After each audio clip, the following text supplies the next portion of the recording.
Hello and welcome to the Women Changing the World podcast. I'm your host, Olivia D'Souza, and in this episode, I am chatting with Cathy Dimarchos. Welcome, Cathy. Thank you. It's nice to be here. Wonderful to have you here. So, Cathy is an award winning business advisor, mentor, coach, and keynote speaker working internationally and locally. She's a tireless philanthropist. I knew I'd say that wrong. Philanthropist. She's a tireless Oh my goodness. It was thrown in on purpose. This is like the outtakes. Oh my No, goodness. you need to leave it in. She's a tireless philanthropist who believes we could all contribute to lifting the baseline of people across the world, one person at a time. I love that. That Yep. makes it more achievable and less overwhelming, straight up. Yes, absolutely.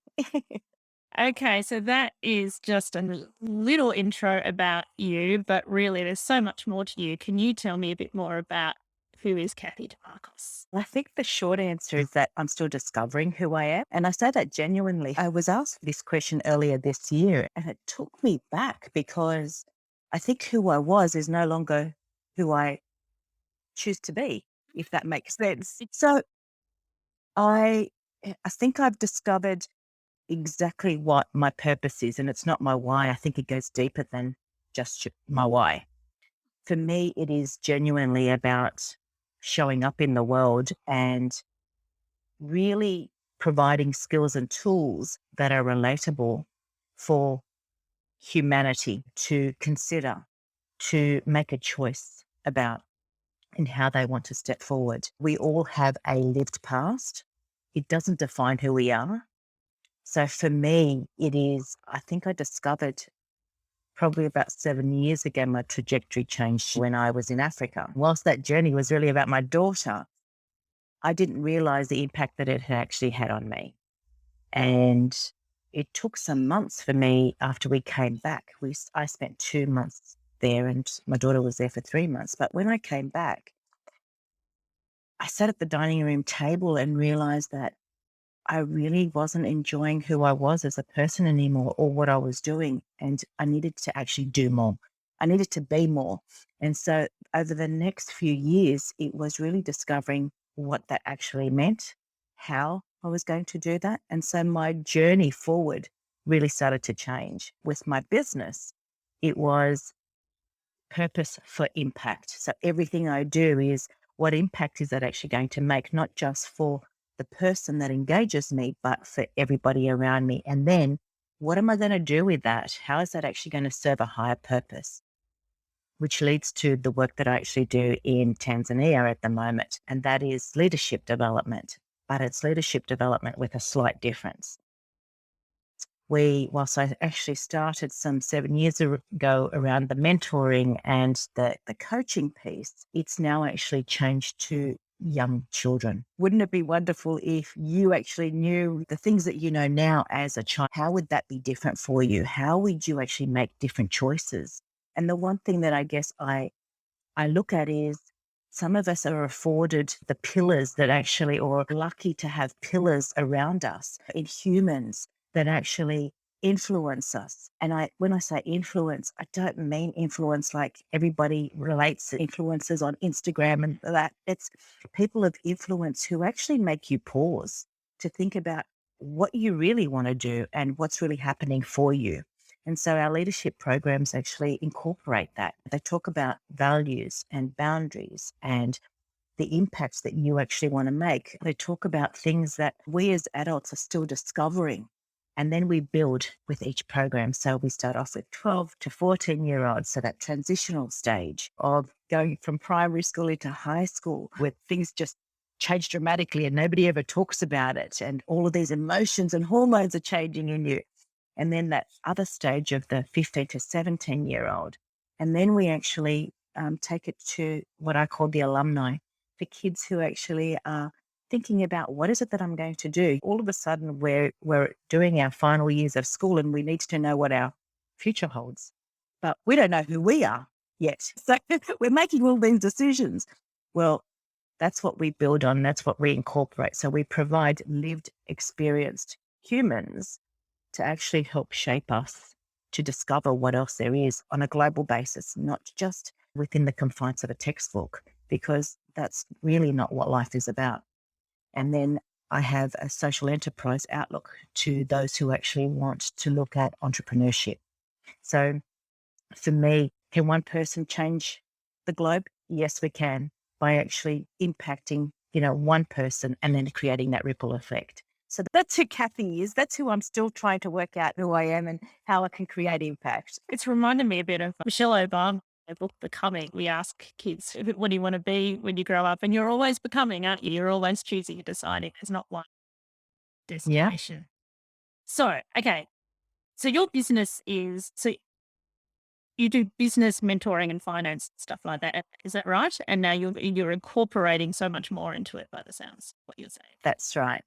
So just to backtrack and just to let people know, because we haven't expressly mentioned, but all of these interviews that we are doing for this podcast are because you are an author in the Women Changing the World book. So this story that you're sharing with me today will Yeah, be in more detail in your chapter. that's. So backtracking, what led you to go with your daughter overseas in the first place? Would you believe Ebola did? So she was 16 at the time, just discovering who she was and what she wanted to do when she finished her HSC the following year. And so for her, it was, when I finish my HSC, I want to go and volunteer. And so she was going to go with a friend. But when they came to decide where, the other friend was saying the US or Canada. And she was saying, that's not an impact. That's not going to do anything. So Ebola had just broken out and she decided she's going to Africa. So you can imagine the dining room table. She sat down to share that information with us. So that's how it started. And because I guess of the risks involved, it was negotiating. It was actually sitting around the table and listening to what she wanted to do, finding a solution for her so that she could actually fulfill her dream, but also then hearing what my husband was actually feeling around that fear, that trepidation of she's stepping into where a boulder is, like, out of all places, just find somewhere else is what he was saying. And my son's sitting on the side going, what are you going to do about this? I'd like to see the outcome of this. So that's what actually led my journey. It was really actually trying to help her fulfill hers and mitigate risk at the same time. So we changed things around because part of her purpose or journey was to also spend time living with a Maasai. I don't know how much you actually know about Africa and the Maasai, but let me tell you, what I thought I knew was nothing to what I actually am still discovering. But that then led to me going, well, I can be with you and support you, particularly through the Maasai journey, um, because that was the higher risk piece. And I'll let you go off on your own and do things with projects abroad in a confined, structured, safe way to start off with for the first month. And we'll take it from there. That was just the beginning for me, for her, for a few people, because I've since taken other people with me. Wow. So you came back rather changed from that, or woke something inside you.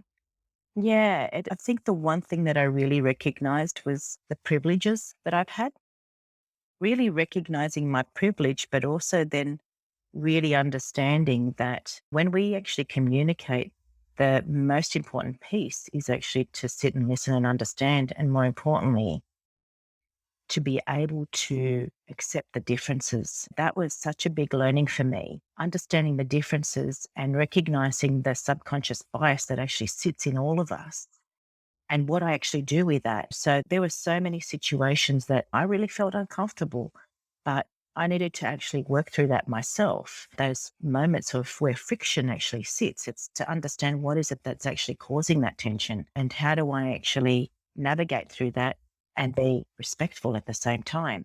Is You that know, right? respectful. Yeah. True differences that are just Uh, because yeah. we live in a world that we think is normal because it's all we know. So I imagine you go there, it's a real eye opener, and you have to rethink things that you never had to think about before. Oh. And I have so many stories that I could share around that. Yes, absolutely. Even to the point where, Olivia, I found myself actually recognizing that I really didn't have or shouldn't have an opinion when I was asked questions because there was no way I could possibly understand what I was being asked, especially when it actually related to generations. They live in 3 generations, and what I was being asked was about the young generation being more Western, but the impact of that, her parents and her, her siblings in that particular case, and even the grandparents, I couldn't possibly actually have a voice because I wouldn't understand the impact. So it was those little things that really actually defined how I needed to think differently, how I needed to be differently and more conscious, even as I came back into, my normal life. I needed to interpret that into how we actually engage with people day to day, where we take for granted, but haven't even recognized that the subconscious bias that exists even amongst us in Western world, let alone what I was experiencing there. So, yes. No, I'd imagine it would be a really good reset to it's like a reboot and you just get a fresh set of eyes on the world. Yeah, it was actually I talk about this a lot, but it's to unlearn Mhm. what we've learned and start again. So that reset that you talk about is exactly what it is. And then also to apply what I call second and third and fourth order thinking, because we're not trained like that either. I incorporate all of these things into the business and how I actually work with people. So I work really differently when I'm engaged as a coach, as a business advisor. The one common thing that people say to me is, my God, Cathy, I just didn't know what I didn't know. Whether it's somebody who's actually been in business for a year, 2 years starting up, or whether it's somebody that's engaged me that's had a successful and has a successful business for 20 years, that is a phrase that I hear absolutely every single time. And I guess that's one thing that I know, that I create impact that actually then creates that ripple effect, because it's not just about them. They then actually change their lens, and the people around them then have the same sort of. Because I did see in your bio some lines of, I guess, thinking out of the box. I can't remember if those were the words along those lines. Is that the reason? Because of this experience? Yeah, I think it's become a lot more crystallized for me. It's really about becoming the architect of your future. We all have the ability to make choice, but if we're not conscious or aware of the potential, then you're really restricting yourself. It's not just your own limitations that you bring, it's the fact that you're not exactly subjected to what else there actually is out there. So, yes, absolutely. And making sure that we have that ability to respond rather than react, because once again, that's actually innate in all of us, to go back to what we've already experienced and lived before. So we go back to that safe place and we know what the outcome's going to be there. So we go back to that, especially in times of crisis or when we have to make really quick decisions. I change that train of thinking in the way that we actually engage, in the way that we think. So I make the opposite the default, the responding the default. You mentioned you could tell stories. Do you want to tell? Gosh, there's one that really comes to mind, but you know what? I don't know that I'm ready for that yet, even after 7 years, for that particular one. But I will share a really positive story. And this brings me a lot of joy. So, on my very first, my daughter was actually living with a family. And so, by the time I had arrived a month later, first of all, I was sitting in an airport and everybody was leaving. And finally, the security guard said, "Sorry, ma'am, but we have to close the airport." And I'm thinking, crap, like I'm in the middle of nowhere. It's late at night. Where am I going to sit? I have no idea where I am. My daughter hadn't turned up. The driver hadn't turned up. So I said to him, okay, I'll sit outside. But when she actually finally arrived, you see this young girl running towards me. And then her guard actually came with her. And as she turned to speak to him, she spoke in Swahili. And he's a young 17-year-old who has been away from home, for a month, into an environment that really I still didn't quite understand what she was doing, but she had entrenched herself so much in what she was doing, who she was living with, that she could now actually speak Swahili. And it's not exactly the easiest of languages to speak. So For me, it actually showed that it doesn't matter what obstacles you actually face. You have the ability to actually learn, to discover, to break through any sorts of barriers and challenges, no matter who you are. And so that was a point of crystallization for me because it actually showed me that even though I thought that she was a young girl, she had actually become a young woman, Mhm. in a really different environment. And by her actually living with that family, their daughter, which was probably about 10 years older, through our time staying there, reached out to me and asked for advice. She was employed at the time, but was contemplating on what else she wanted to do. She started to develop this sense that she needed to do more, so I can relate to this now. And so she asked me to look at her business plan. That has now led to a relationship that she's now a facilitator for me on the ground in Tanzania, running their leadership programs for me. She's now actually become a young entrepreneur with a social enterprise outlook, which is everything that I have built into in the way that I run my businesses and the way that I actually coach and do my business advisory.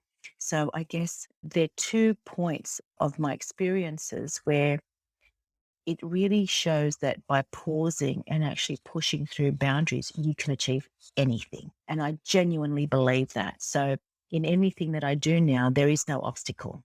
It is about that's where you see that there's a barrier, no problem. We'll actually find another way around it. If that's what you really want to do, it's possible. And I will actually help navigate you through that. Wow, So beautiful. Also, how do you go? So you have a leadership program, you're teaching and coaching and mentoring and changing lives, but you also are aware that there's a different culture and a different way of viewing the world, just a different way. So how do you balance teaching, mentoring, coaching, and taking on board their way of doing things and that perspective? so conscious of sorry to cut you off there, Olivia. Coach. Yeah, I think that's actually what this journey has shown me the most is to be so conscious of myself, to listen so that I actually understand, not to respond, because we are taught to listen to actually quickly find the solution and to respond. But the reality is that I need to actually keep asking questions. I need to actually listen to what's not said just as much as to what is said. And that is something that I guess I have, because I'm also a qualified counselor, that's something that I have learnt over the years to look for, to look to the little nuances of even changing the way that the eyes actually sit on a face, even to their breathing, the way people breathe around different situations. That shows me that there's a change in what they're genuinely experiencing. And so I do a lot of that when I'm working with people before I even start to go to the solution. It's genuinely listening to understand and also recognizing any triggers that happen for me because I need to address those before I can even start to really help anybody else. So, does that sort of answer the question? Yes, I think it sounds like it's a lot to do with listening, respect, and self awareness. Spot on. Yeah. Wow, this has been just such an incredible life changing experience thanks to your daughter. Is your daughter involved in this or what happened? What happened to her trajectory? So she has actually been back. We were meant to be back in 20 when did we actually have the pandemic hit? It was in November 20 19, 19. late. So we were supposed to be there in February of 2020. That was the plan. But obviously, as we started to hit the pandemic, it was just no way. So it's back on the agenda for 2023. Yeah. And the intention is actually to take other people from Australia there to be part of that program. So I want to actually run a summit over there. At the moment, I'm potentially actually going to expand that beyond Tanzania. But yeah, we are still actually involved. I'm very much involved. The rest of the family, so my husband has actually been over as well. I think it really just changes people once you have experienced something so privileged as what I have. I think that sounds just like such a wonderful opportunity. I know for myself as a parent, and I do children's music and stuff, that's something I've been aware of is wanting, being aware of not just what we learn or not just teaching, but also that life being about unlearning and seeing something Yeah. so fresh when they're born with lots of lateral thinking and no biases on them, and seeing it's a shame that it gets laid on. And it's just interesting to see how you've been able to find a way to reset that from this going to a completely different place with different culture, and it was just such a huge shift for you. So that's amazing.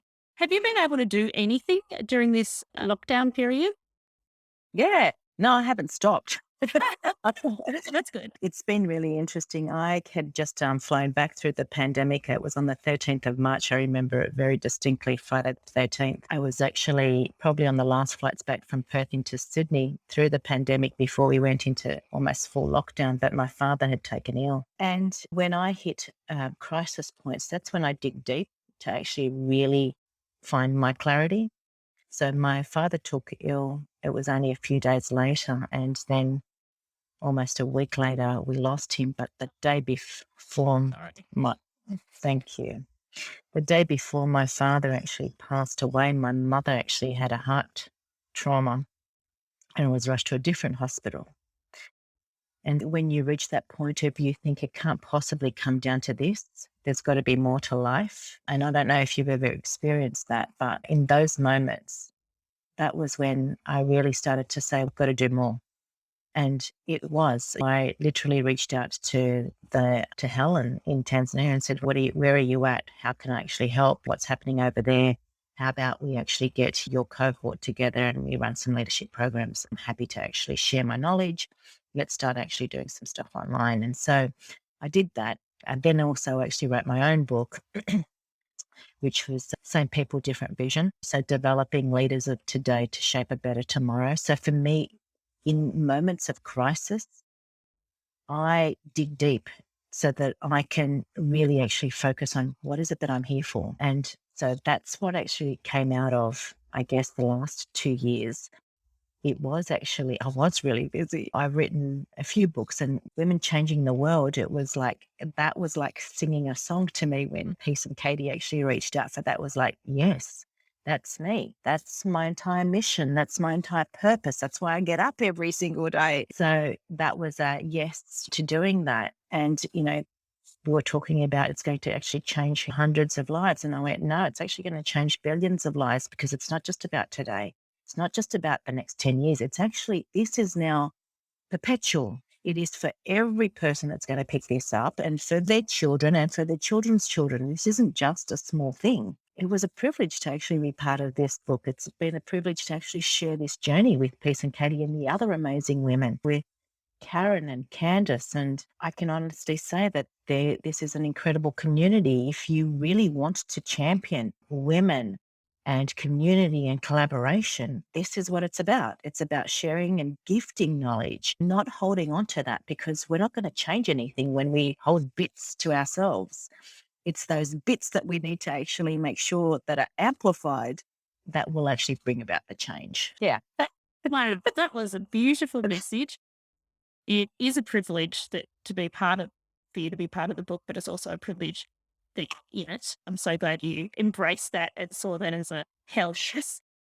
And it's been a privilege to talk to you today. So thank you so much. How can people find you and connect with you?